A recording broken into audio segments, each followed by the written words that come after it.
everything. Play music in between. Tune in and enjoy Chad's underground scene.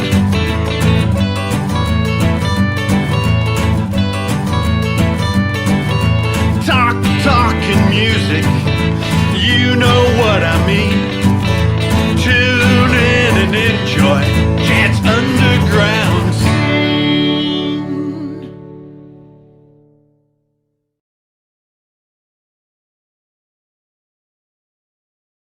Welcome to Chad's Underground Scene with my special guest today, Gary Golding, the Tarzan of Los Angeles. How Hello you doing, there, Gary? Hello, I'm good. How you doing?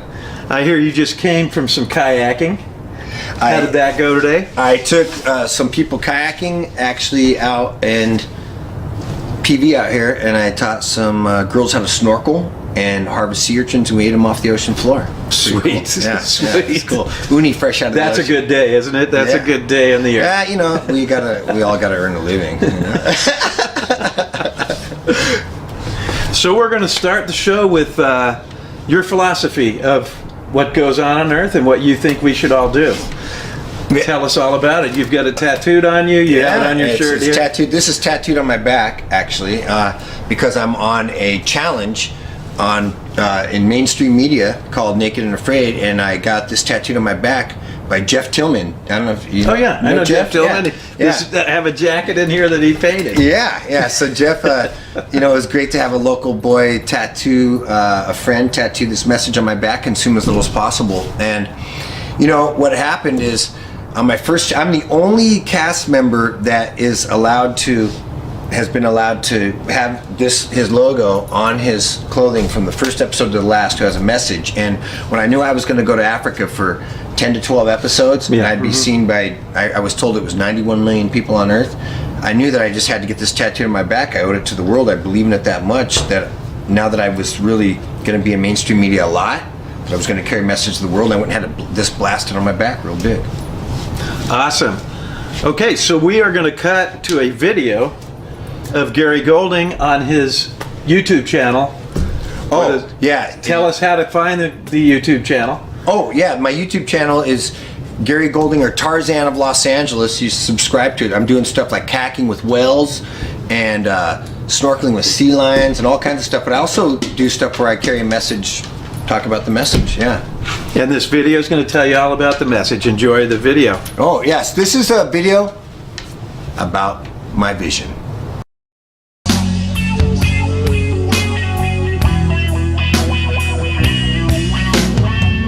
I have a vision. I want to see a day when the man with the least amount of possessions is the most admired. A day when a woman is ashamed to hold out her finger with a rock on it and say, "Look what he got me." That should have nothing to do with love. I want to see the day when being a minimalist is fashionable and sexy. A day when the man or woman who consumes the least is the most attractive. Is that so controversial?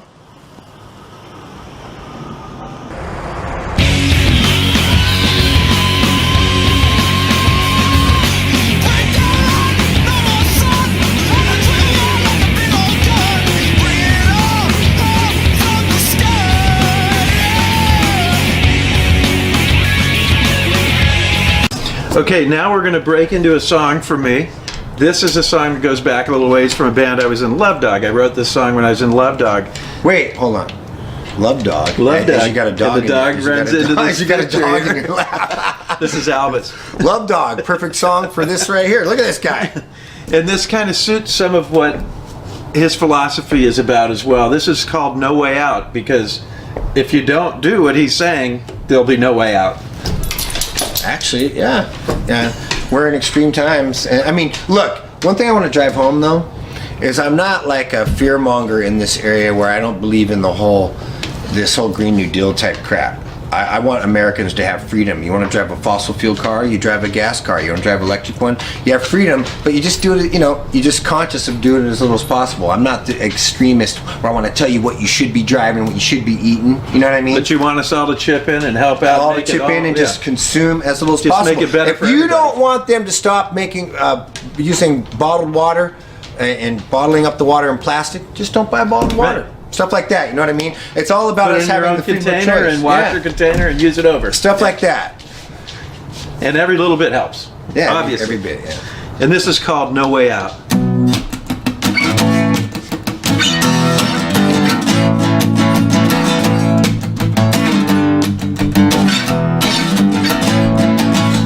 Tension. Can you feel it? The monsters in my head. They come to life. They whisper in my ear. What do they say? I said, no one gets out of here alive. There's no way out, no way out. There's no way out, no way out.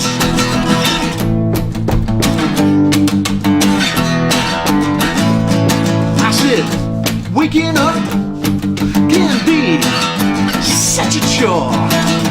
Daily life can be such a bore.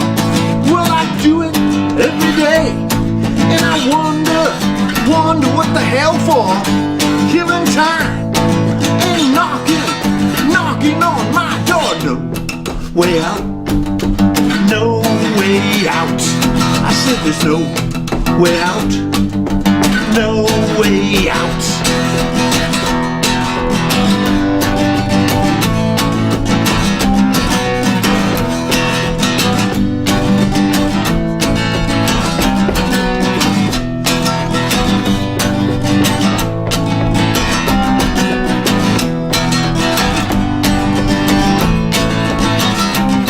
Said there's no way out, no way out. There's no way out, no way out. I'm still looking, no way out, and I'm still trying, no way out, no way out.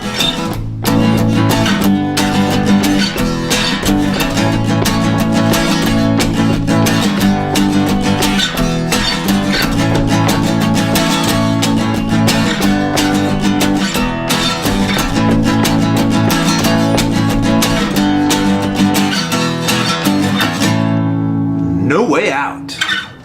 So be careful out there.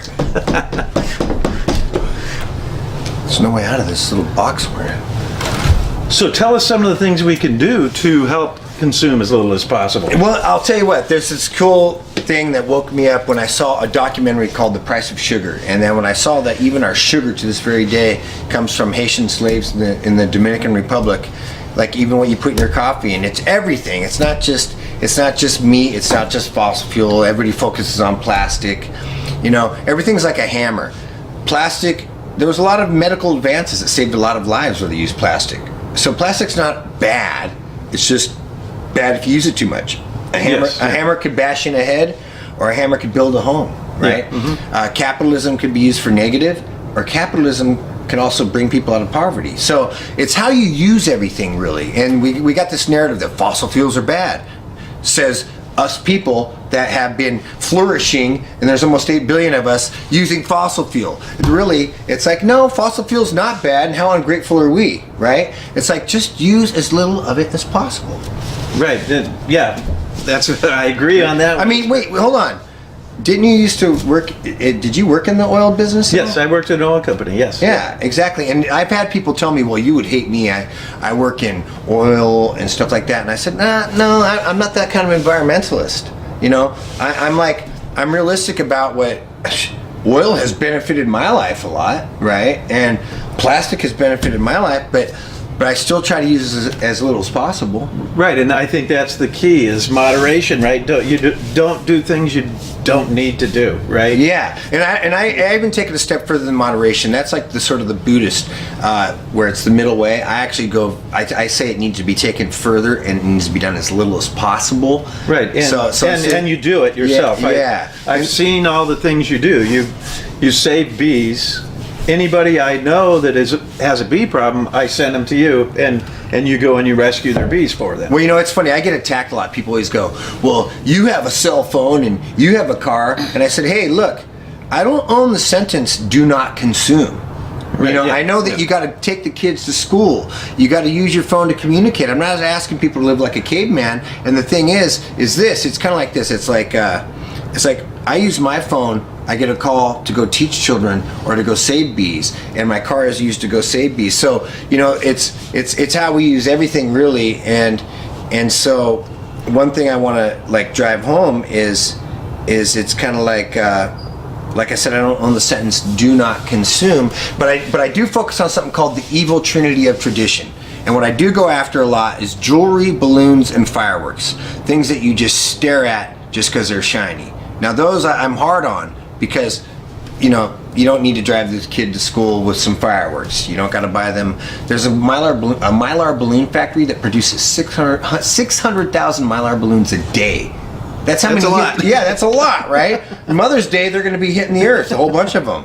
That's the way you thank your mother, Earth, by throwing a bunch of balloons all over her. So I want people to just think about that. And oh, fascinating fact: the lady that started Mother's Day, she spent the rest of her life trying to get it to not be a national holiday, and she would write to the.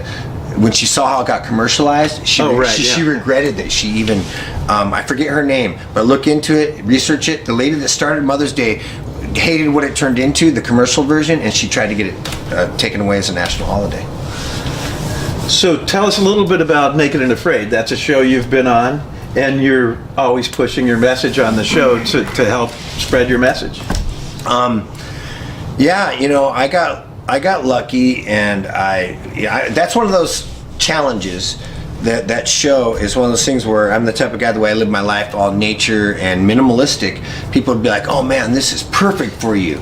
So it was one of those things where people were telling me, "You got to do this," and then it just happened. I saved that life in Palos Verdes in the ocean, and I went viral.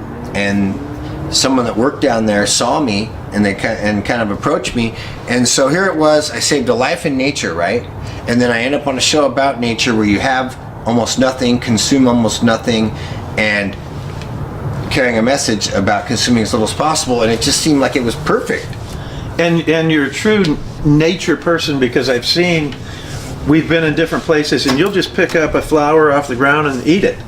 Oh yeah, or even And I would know which ones that I could just pick up and eat, which is probably a lot of them. yeah, and even bugs, you know. And yeah, I mean, if you really wanted to, you could take your grass if it has no insecticides, and you could take grass and just juice it like wheatgrass. It's still grass. Right. It's really about the chlorophyll and the vitamins. but then you might be out in the corner of the yard like the dog after he eats the grass. Yeah, you'll be puking in your bed. But I feel much better now. So we've got a song here, and it kind of applies to that. It's called Animal. And tell us a little bit, because you and I go way back, and this band was a band you played in. Yeah, I've been in one band in my life. I was in a band years ago. I sang in a band over 20 years called Too Loose. And I was like known for doing backflips off of like roofs of houses and stuff. I was a very physical performer, very dramatic performer. And so this song was sort of just about like raw attraction, just like how you can't really help it. It's just like an animalistic thing. You know, you're not in control of what you're attracted to type thing. And God, it's been so long since I played it, but this was actually a fan favorite because it was pretty kind of catchy and straight ahead. And I remember playing the song, kids would be in the audience singing this song. I'm an animal. Oh yeah, and there were some really cool clubs at that time. Oh God, we played at so many cool little clubs. Frogs was one of my favorites. Frogs, and then I started playing at the Strand down here. Yeah, Strand. Yeah. Yeah, and yeah, that was like, you know, I think the 90s were like my band was on fire. Yeah. Oh yeah. That. Yeah. And then so that's where I was having fun locally. Yeah, and we played a few shows together. It was awesome. Yeah, It's a good time. And then it's funny.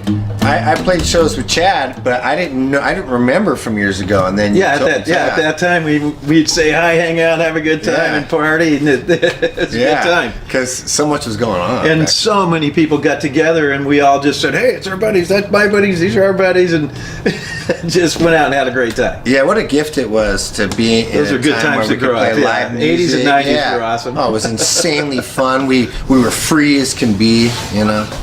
So I don't know. So here we go. I guess we could give this a shot. Wait, hold on. Play it a little harder. Yeah, get that. Rah! Rah! All this fascination, this deep attraction, this intense infatuation. I tell you, girl, it's a primal thing. It makes me wanna strut, it makes me wanna sing. All this feeling I can't explain. I think that it is an animal thing. Eyes like a cat, lips like a fish. I roar like a lion, honey, what's your wish? Find out why they call me an animal. I'm an animal. I'm an animal. I'm an animal. I'm an animal.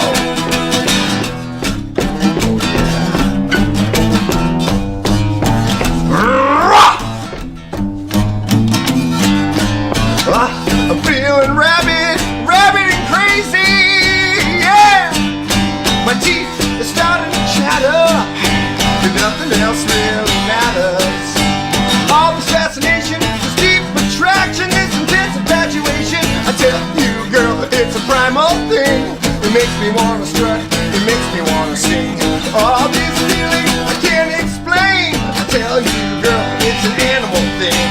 Eyes like a cat, lips like a fish. I roar like a lion, honey, what's your wish? Find out why they call me an animal. I'm an animal. I'm an animal. I'm an animal.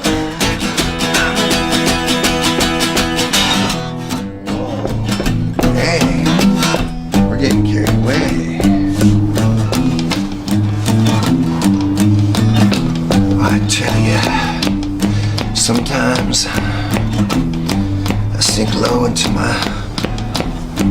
into the grass like a predator. I just sneak up on my prey. And I come up on them and I'm just thinking, all this fascination, this deep attraction, this intense infatuation.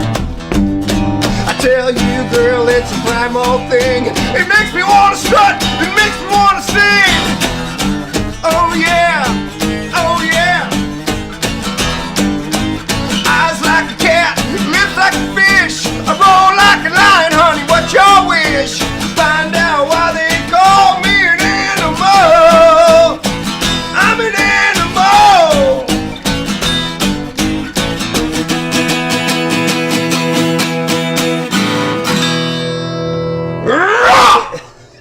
Nice. Well, that All was right. kind of, that was a, you know, That's what we did in the 90s. a little bit of a crappy version as far as like I haven't sung it in a while, and and he never And I never played. Yeah, he's never played it with me ever before, but that was fun. That gives you an idea of what it was. That's right. Tell us one more time how to get everything, how to find you on the internet. Well, And tell us a little bit about your show, Naked and Afraid, and where to find it and when it'll be played on there. you know, it's funny. This song "Animal," I thought about it when I was out there Yeah. in the wild on Naked and Afraid, and I thought, like, I'm an animal because I'm out there actually living like an animal. Oh, yeah, I like it. Sleeping in the dirt and running from elephants and stuff. But you can find me at GaryGolding.com or TarzanofLosAngeles.com, and I give people custom tours, and I also. I'm also a teacher, and I educate children. I do assemblies and appearances, and you know, I specialize. I'm good with kids, believe it or Yeah, not. so tell us about both of those. Tell us about your tours and how those work, and tell us about your teaching.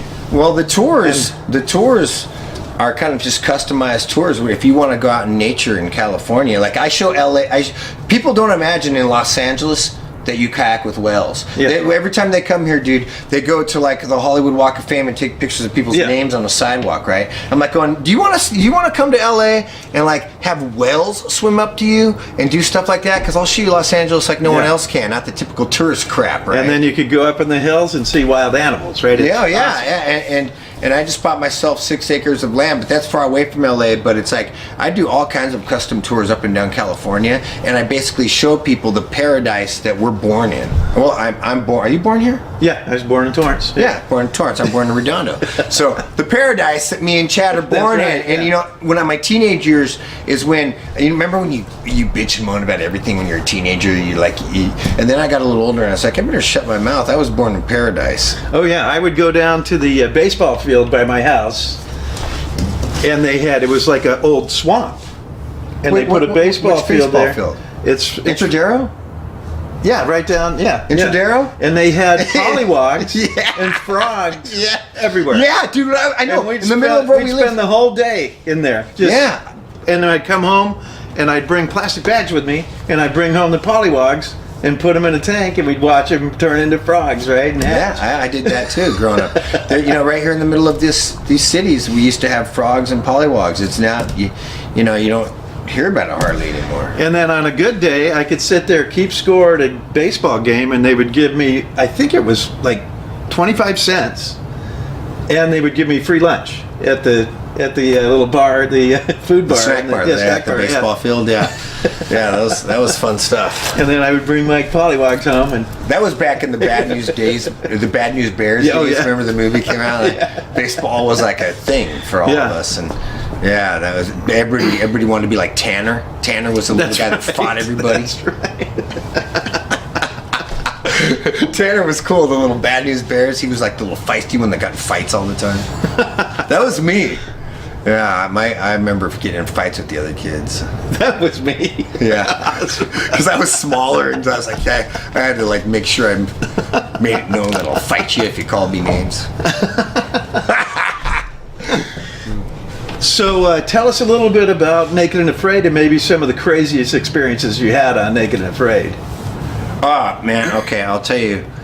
Yeah, I'll tell Because you. I watched some crazy things that happened on there while you were on the I had show. an infection cut out of my back. That was pretty crazy. I got an infection cut in my back right in the middle of the jungle because they thought I was going to get gangrene, and I have a permanent scar on my back, and then I just continued on, and then on that was my alone challenge. On that same challenge, I had to. I'll tell you a funny story. When we first got there, there's this beautiful emerald green, like little small lake, but it's like a river, but it's barely moving. And so I go, wow, this is so awesome. I'm gonna go out there and swim around. So I go out there, and I'm floating on my back. I'm swimming around, and then the local expert that's there, he goes, Gary, take your machete out there with you. And I'm like going, I'm thinking to myself, why would I want to take my machete out for a swim, right? Right. And so I'm a little bit like, but that's like a signal to me too. I'm like, huh? And then You never know. yeah, and then I look up, and I see there's a medic. She's a doctor, and I see her like going like, and go to like one of the producers, assistant producer, and be like, I don't know. And she's like, and she's looking like this guy's, and I pick up on she's thinking I'm weird, and so I realize, so I'm out there floating around and just totally going for it. And then I find out the next day they told me that there's a 10-foot crocodile out there. That's in the Yeah, it's in the water. So I was really, and I'm setting up these shots with the cameraman, and I'm telling him, get the drone, I'll float on my back, you start on my face and raise up, and then the jungle will come into play, and I'm setting up all these shots, you know, because I set up a lot of my own like shots and stuff out there Right, too. yeah. And then I found out the next day I'm out there floating around with a 10-foot crocodile down in the water. You know? Sweet. Yeah, and so I'm like, that's real. I mean, I really. And then on the extraction, I had to swim across the river with 2 crocodiles in the water while I swam across. Oh, beautiful, yeah. Yeah, and I really did that. That was like a bucket list thing. And I lived off of tarantulas. I ate tarantulas, mostly tarantulas sweet. out there, and that was a cool one. You know, I've So do you I've cook ended the up in the tarantulas? hospital. You cook them? Yeah, you got to cook them because Yeah. the hairs will irritate you. They're like pepper spray. And when you cook them, you can pull all the hairs out? No, you singe them off, and then you could eat it. Oh, you burn them off. Yeah, Okay. and what I'm known for on the challenge is I'm that one survivalist that eats tarantulas like they're cookies and maggots like Well, then the several that I watched, you really knew how to go find different things, fruit, and you knew what to eat, right? You Yeah, knew the yeah. plants that you could just go eat, right? You could pick those, and I coined a phrase, like that's what I was saying. and when you couldn't find anything live that you could get, you were getting stuff you could live off of to get you through to the next Oh, thing. absolutely, Right? yeah. And then people ask me, how do you eat tarantulas, like you were saying? And what you do is you singe the hairs off, and then you hold it by the fangs, the way I would do it. And I would just eat the whole thing. And So that pick you your don't get teeth- the fangs in your mouth. Yeah, because its fangs are hard. Yeah. And pick your teeth with the fangs. And then I would, so that's what I say, I could eat tarantulas like they're cookies and maggots like they're ice cream. and then I even coined a phrase that they use on there, and I mean this because this is like the base level of survival. If you're not willing to eat maggots, you don't really want to survive. If you're not willing to eat maggots, you're not really a survivalist.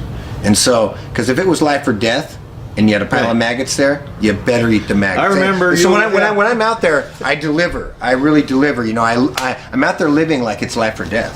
I remember, what was it, Yul Gibbons that ate all natural. It's Oh, yeah. He did all of that stuff, Yeah. right? Yeah. I remember Yul Gibbons. Yeah. He was doing all that. Okay, we are going to break into a little video with Gary Golding. All right. Enjoy the video. Wait. All right. Let's check this out. This should be interesting. You know, I think Gary's a stud. He wants the eyes and he wants the brain. I've killed a lot of animals and I've never ate the brain. Got brain pudding for you. Me and Trent ain't never seen no like that before.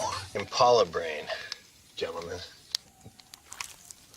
You just went all in there. Yeah, it's good because it's so soft. Yeah, you lying some bitch too. I see it in your eyes. That's why you swallowed it. Cause something good I keep in my mouth and I taste it. This old boy is not gonna eat any damn eyeball out here. He got me. I'm already thinking ahead, you know. You never really know where your next meal is going to come from or if it's going to come.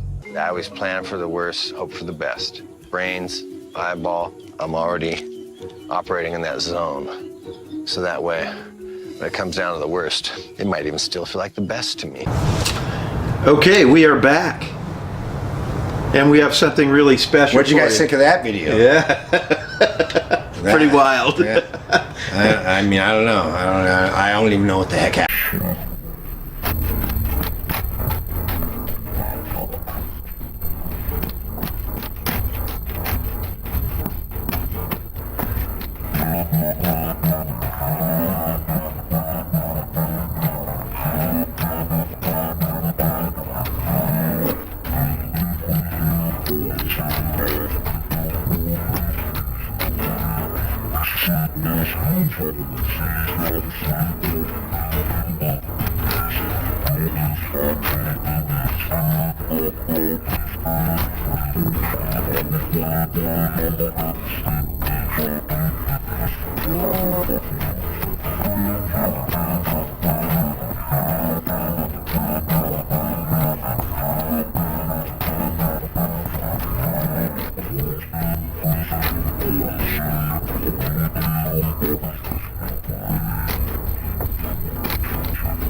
So first, can you tell us what your name is? My name is Chad Carrier. And what bands did you play with back in the day? Yeah, that's perfect. We'll go with, I played with Easter, I played with Zombie Sluts from Hell, and also with Love Dog. And how did it start? Can you provide us some background on the 80s or 70s or 90s, how it was back in the day? Yeah, it all started, we were in a bunch of punk bands. The Easter was a conglomeration of a bunch of guys that were in different punk bands. We were in a band, Anti, we were in the Detonators, a whole bunch of different bands. And we got together and we always knew each other because we played different gigs, Cathay de Grand, different clubs down in Hollywood. And we would say hi to each other and hang out with each other, have a good time, go out back, have a beer in the alley. And we kept in touch. And then one day, my buddy from the Detonators, Corky, he tells me, hey, Chad, I'm in a new band. We got a bunch of different punks together and we're looking for a bass player. Did you want to join the band? You want to try out? I said, yeah, that sounds great. I'd love to do that. So we ended up, I went in and did a little tryout with them and joined the band. And the name Easter standed for New Beginning, right? So it was New Beginning. We were all in different punk bands and we wanted to do something different. We didn't want to just do thrash and scream and yell. We were a little biased. We wanted more girls at our shows. So we played a little bit funner stuff, a little bit more rockabilly sounding, a little more like maybe Billy Idol, I would say, or Gen X at that time. And maybe X, that type of stuff. And then we started the band Easter. And what did you guys sing about? What were your influences? Our influences were a little bit of everything. Everybody, I think just about everybody in the punk scene out here in LA, in Orange County, in the whole area, and even anywhere in the US, I would say, our influence was a lot of like old stuff, like Johnny Cash, and then also the English, all the English punk rock. We were into it, right? We dug the Sex Pistols, we dug the Clash, we liked all that stuff, and Easter really liked it. We have songs that are, have some real influences coming from the Clash, Stiff Little Fingers, 999, and we just pushed it to a different level of play for what we like to do. We just put everything together that we liked, and we made songs with that. Back in the day, was there a big difference between Los Angeles punk and let's say Orange County punk? Was there some kind of culture clash back in the day? There wasn't a clash, there was a difference. There was a difference. I think the LA scene, I would probably say, was a little more serious. The bands were a little more serious, a little more intense. Orange County, a little more fun, a little more excitement, and just, hey, this is fun time. But they kind of accepted each other into each other's scene. The LA bands would go out and play in Orange County. Orange County bands, a lot of them were able to play in LA. Some, they were a little bit intimidated by it. But I was caught in the middle. I was growing up in the South Bay in Torrance. I was basically, they said, oh, you're an LA Hollywood band. But then when I went out to Orange County, they would say, oh, you're an Orange County band. So we get to play on both sides of it. It was fun. It was a good deal for us. And you had some measure of success with Easter. Can you tell us what that was like? Yes, it was a very fun and interesting ride. We started out just playing punk shows in the punk underground scene, And then we got signed to a record label called Chameleon, and we put out a record. And at that time, we brought on a new guitar player, Mike Ness from Social Distortion. He came into our band and started playing with us, and he had some issues with drugs, and he was trying to get off drugs, and he said, hey, you guys seem to be pretty straight. You don't do any drugs, you might do some drinking. He goes, would it be all right if I joined your band? And we said, yeah, that sounds great. We need a guitar player.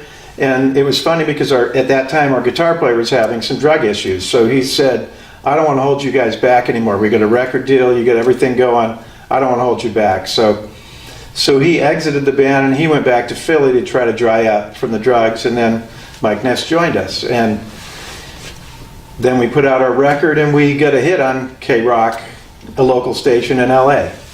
And then also at 91X. And then we proceeded to start playing with Mike Ness as our guitar player. And what kind of venues did you guys usually play in back in the day? So we played anything and everything. One of our favorites was in Orange County was the Doll Hut. And we played a really big show there, a couple actually, at the Celebrity Theater. And at the same time as we had a hit going on K-Rock, Dramarama had one. So we played a show at Celebrity Theater with Dramarama and with Mary's Danish. It was the three of the bands together. That was an awesome show. And how did the general public treat you guys? Were you guys seen as like outsiders or like strange, for example? Like how did people that weren't in the punk scene treat you guys or see you guys? It was kind of all over the place. We were really accepted into the Orange County scene, which was nice, and the Hollywood scene. So there were certain shows though where you played where there was certain styles that people had opinions on, and the punk scene started to divide a little bit when you got into the mid and the late 80s, where they were saying, hey, you don't play hard enough, you don't play this right, you don't play that right, and people started having disagreements. But we stayed to our true punk values, and we went to the shows and we played, and we were actually at some of the shows, we played some really hard punk shows where all the other bands were really hard bands. And when we got up there, the crowd would get riled up because we're not playing that really hard stuff, but they were riled up, and that's punk rock. Punk rock was getting out there, making a statement and doing what you love, no matter what the result was. And how did you see punk as a music genre or an attitude? What does punk mean to you? I think it's a mix of all of it. I think the attitude itself and the punk, the way I look at it is doing what you want and not caring about what everybody thinks about it. You just go out there and you do it. Don't worry about what they're saying. Don't worry about what they're thinking. Do what you want to do, and the people that like it will be into it. They'll dig it. And how did the cops treat you guys back in the day? Oh, that was a lot of fun. There was a lot of things going on with the cops because they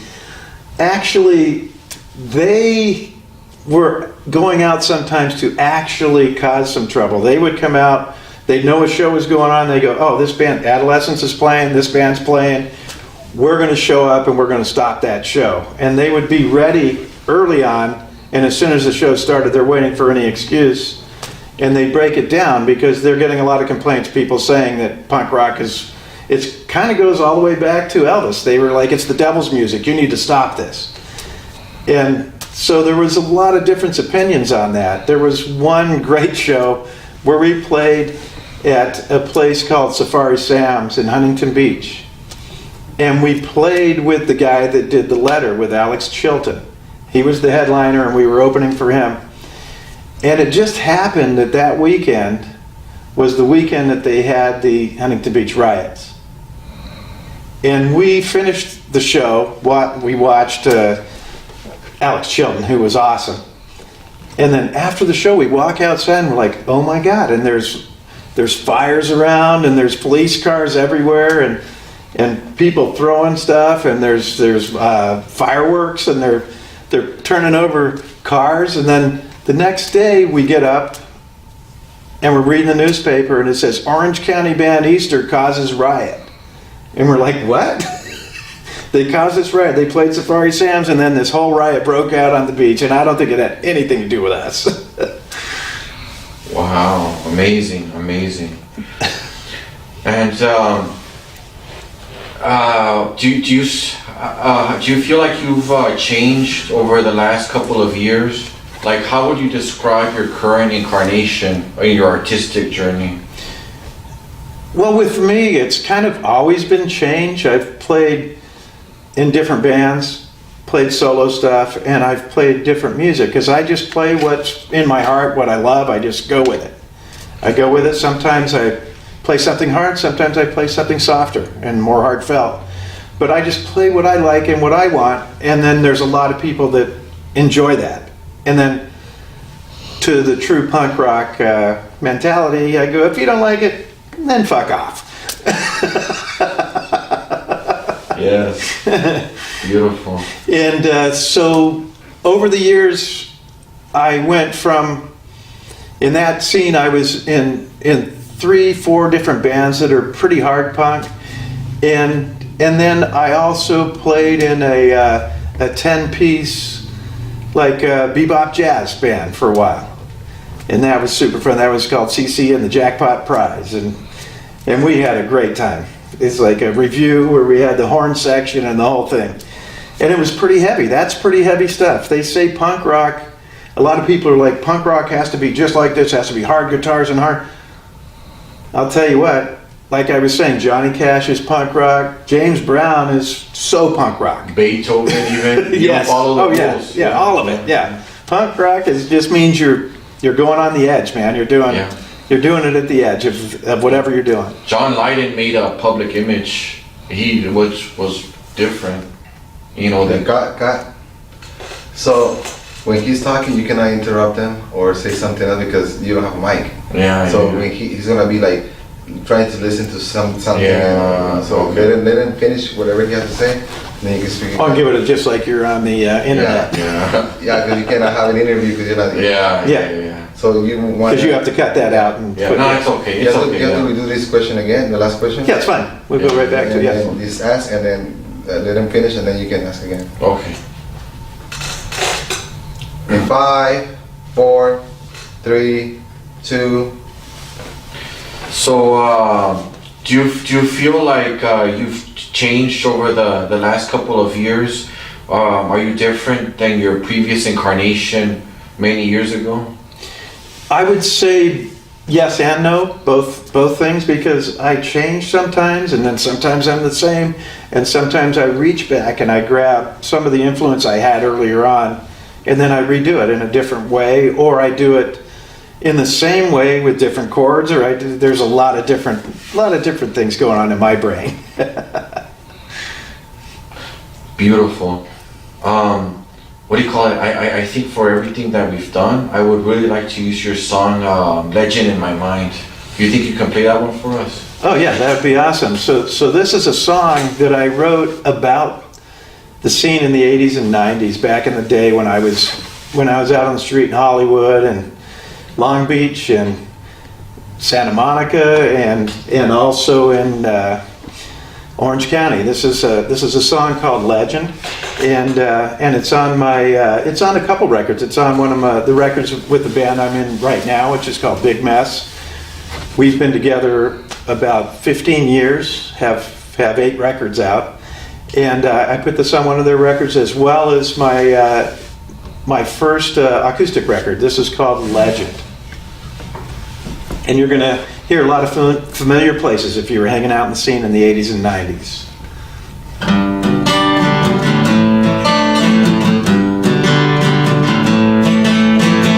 I remember all the fun we had at the Cathay Day Grand.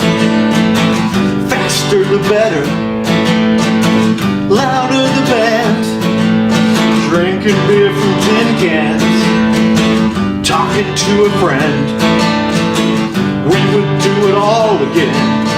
Thought it would never end. I'm a legend in my time, legend in my mind. I'm a legend in my time, legend in my mind. I'm a legend in my time. legend in my mind.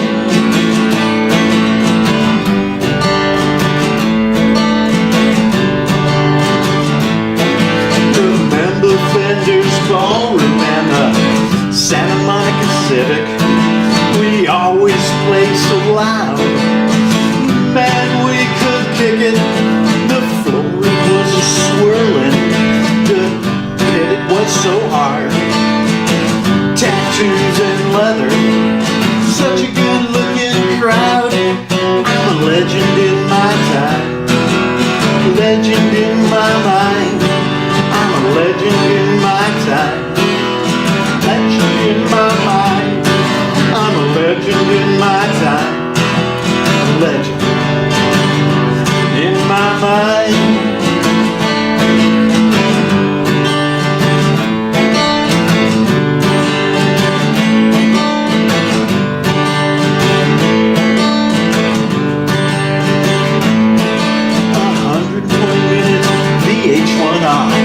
Our favorite bands, Stiff Little Fingers, 999, all of their fans.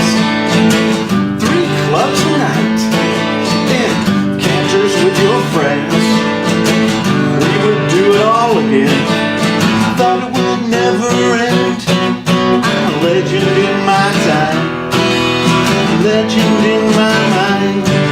I'm a legend in my time, legend in my mind. I'm a legend in my time, legend in my mind.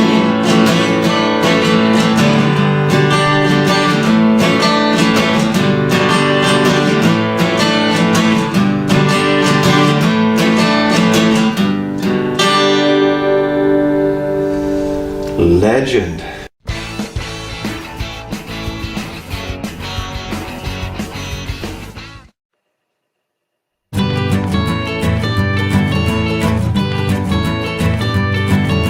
Talk about everything, play music in between. Tune in and enjoy Chad's underground scene.